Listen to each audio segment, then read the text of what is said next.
World, My Money Makes Money. If you notice, I made a change to my channel name. Now, I may still do my introduction as Ross World, but if you notice, I name it Financial Literacy 101. Financial Literacy 101. Why am I naming it Financial Literacy 101? Because I break down complicated financial terms and with everything in the financial world at the lowest form so you can understand it. Because a lot of times financial advisors, accountants, investors, brokers, etc., they use these terms that only they really know. It's kind of like a lawyer speaking to a lawyer and you're sitting there like, I have no idea what they're talking about. They're almost speaking like doctors, where doctors know these Latin terms, right? When the Latin was naming different parts of the body, which is a different language, but they know this language, but not fluently, right? It's just the name of body parts. Nonetheless, leave in the comments below if you like Financial Literacy 101. And quite frankly, if you have another name for my channel, because right now I'm doing a little bit of experimenting,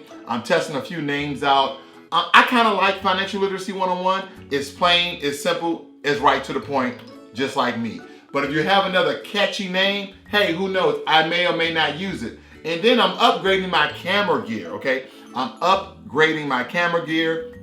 When I get my other camera gear in, guess what I'm going to do, guys? If you are a beginning YouTuber or you want to do YouTube, these lights right here, they're not the most expensive light because you have to always charge them up. I will send you these lights, okay? I will send you these lights. That's if I take your name for the channel. So something catchy, something that means about money, and something that represents me. Plain and simple and sometimes silly. Anyway, secure credit cards. What is a secure credit card? Basically, you know what? I'm gonna do you one better. I'm gonna read off the definition. I know you can do it, but I'm gonna do it anyway. And I'm gonna let you know how I look at it. So this is from Wallet Hub. A secure credit card is a credit card that requires you to place a refundable security deposit, the amount of which becomes your credit limit, preventing you from spending more than you can afford to repay. Secure credit cards are great for people with bad credit or limited credit because they offer nearly guaranteed approval. There it is, plain and simple. They say bad credit or limited credit. You got bad credit because, no. Limited credit is basically when your debt to income ratio is low. It doesn't mean that you have bad credit. It just means that you probably make a really low annual income. Like say for instance, you make $25,000, but you're applying for cars that the limit is $10,000 and $20,000 and $30,000. I think my largest card is $16,000. I think my lowest card is about $2,000. I only had 3 cards, okay? And the middle one, I might as well tell you, is $6,500. Because quite frankly, you don't need that much credit, especially if you're not using it. I use them for purposes. We talk about rewards, right? Secure credit cards don't have any rewards. Secure credit cards are meant for one thing. It's to help you to get back on track with your credit. Now, a lot of times, if you start off with good credit, you will offer a lot of unsecured credit cards. Those are those credit cards that the credit card companies and banks offer you with a limit based upon your income and all your financial portfolio. Like myself, when they first offered me my card, they say, okay, Capital One, I'm gonna give you $3,000. And then they saw me trustworthy, and also I got a few pay raises in there. Then they raised it up to $6,000, $6,500, and so forth. And then also with my Navy Federal credit card, they offered me $8,000, then they offered me $6,000. They actually doubled it, right? When you're doing great by your credit, they do great by you, but it is a ploy for your interest rate to spike up when you're using money on that card.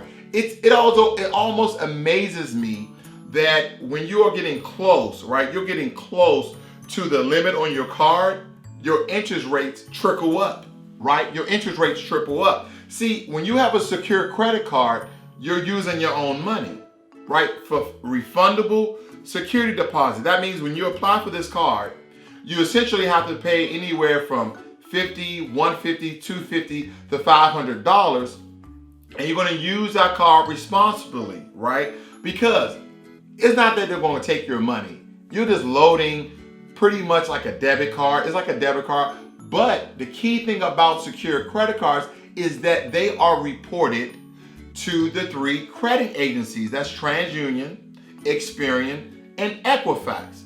So by you showing that you are a good steward of your finances back and forth, making payments, paying it off, making purchases, paying it off. They're showing a good track record, so then you can actually start applying for what? Unsecured credit cards. Today, as a matter of fact, even for this video, I called Capital One and I said, when is the last day that I should pay before my account incur interest? They said the 4th. I said, so once I go on my mobile app and I slide that little virtual ticker over, you will no longer make me pay interest if it's zero balance. The lady says correct. So that's what I did. I went on my calendar, my Google Calendar, and I set for the 3rd. I want to pay all of my bills by the 3rd, right? Because if it hits the 4th, if I'm behind the 4th, whatever the amount that's left on my credit card, I have to pay interest on. So this is what I do. I have a Discover card, right? Navy Federal. I'm sorry, I got 4 cards. The Discover card is $12,000. So my bad. I got 4 credit cards, okay? But the Discover card, that is the card that has cash back on it. So I use different cards for different reasons. And you have to maximize your rewards, and you also have to remember what card is more beneficial for that situation. I'm taking a trip next year, so a lot of my purchases, a lot of my payments, I have an auto pay with my Capital One Venture One card because I get miles. So when I accumulate all these miles because of all the money I'm spending on it, but I'm definitely paying it off before the 4th because I said on the 3rd, then those amounts are being accumulated, because that's what I'm end up going to do.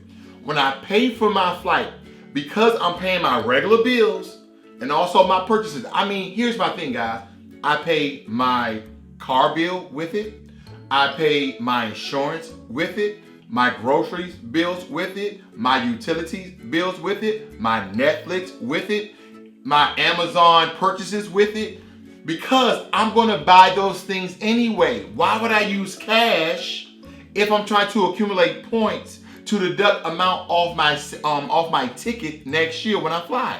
Because here's the thing, I want to fly first class. Will I fly first class? I don't know, but I want to. I might have to downgrade to business class. I'm taking a long flight overseas. I don't want to be in some economy. See, I'm kind of a big dude. Okay, I'm kind of a big dude. I'm not a big deal. I'm a big dude, right? And right here, I need some extra. Right? You know what I'm talking about. If you're a big guy or you're a tall person or lady, you know exactly what I'm talking about. Then you never want the middle seat, right? So I want a first class or a business class seat because they're canted to the 45-degree angle. Some of them lay all the way down. Some of them are like this. But when you're in those economy seats, right, you may end up, if you pay the cheapest ticket, because you can't choose your ticket, Spirit, you can't choose your ticket if you get the cheapest one. So you always the biggest dude or the biggest girl or the tallest person in that middle seat. And you always got somebody leaning on you, all because of what? You don't have good credit to get an unsecured credit card, to put miles on your credit card, because some of us did some wrong things in our you know what I mean, in your teenage years that is now playing a role in your late 20s, your 30s, your 40s, and even your 50s. So we have to, and some of your parents actually did this to you, and I apologize for that, for them. So you have to get a secure credit card. Now, if you don't have a credit card and you keep spending, but your limit is never decreasing, your credit score is hurting, because for each card you have, you don't want to go over 30% utilization. 30% utilization. What am I actually talking about? So let's take, for instance, right? You have a card that's worth $100 and you can, $1,000, $10,000, you can use this however you want to use it. You have a card that has $100 on. You don't want to go over $30. You don't want to go over $30 because that's going to be over 30% utilization. And you're like, where am I going to get this number from? This is the number that the 3 credit agencies use to see that you are a good steward handling your finances, okay? That's just that number. It's that number that you can't go over. Unless you can go over that number as long as you pay it off before the billing cycle, and also when they report that amount to the credit agencies, okay? Now, some of you may not care because you're like, I'm gonna put $4,000 on it, I'm gonna pay it off, and you may have good credit. Then this is not for you. You already got an unsecured credit card. But this is for people who have a secured credit card who's probably moving into an unsecured credit card. You may not understand or know these numbers, okay? So if it's 1,000, it's 300. If it's 10,000, it's 3,000. You don't want to go over these amounts after your billing cycles because that's going to be reported. And the other thing is, you're going to pay interest on it. Who wants to pay interest on it? Now, one of my cards is like 16 or 24%. Why don't credit cards have fixed interest rates, right? It's kind of like a catch, it's like a lure and bait, right? They say 15% to 25%. I'm just throwing out arbitrary numbers. 15% to 25%. Why do they give you those numbers? Because they might entice you like, well, this one is 30 and this one. Here's the thing. It can be fixed at 25 because they cap it off at 25%, 24.99. But they kind of entice you like, well, it can be as low. The first year is going to be 0% APR.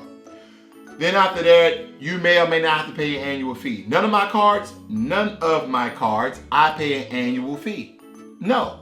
Annual fees kill the point of having a credit card to use money when you don't have it.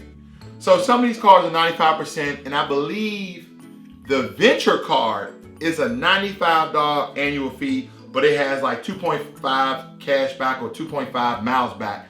And some people, they weigh the scales there and they say, well, it's more beneficial for me to have the Venture card. And people who have the Venture card primarily have good credit or had good credit. But that could be beneficial for them. I say, you know what? I'll take the 1.5 miles on my return for my dollar. So for every dollar, I get 1.5 miles back. Or is it 1 mile back? For every dollar, I get a mile. It's either a mile or 1.5 miles.